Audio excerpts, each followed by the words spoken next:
আসসালামু আলাইকুম। নামাজ আসছি, দেখেন আজকে কতগুলা গাড়ি আসছে।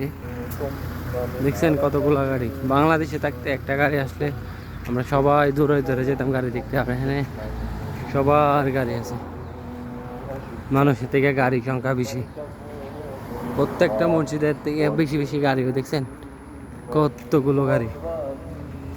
এখানে প্রায় কয়েকশো গাড়ি হবে, কয়েকশো। এগুলো কাউন্ট করা সম্ভব না, কারণ এই দেশে সবাই গাড়ি আছে, সবাই গাড়ি নিয়ে নামাজে আসে, কেউ হাইটে আসে না আর কি।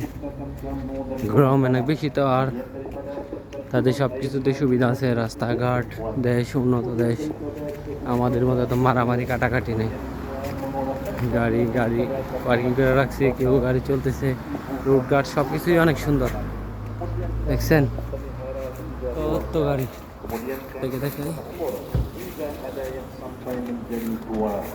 মসজিদের কাছে চলে আসছি, বেশিক্ষণ লাগবে না।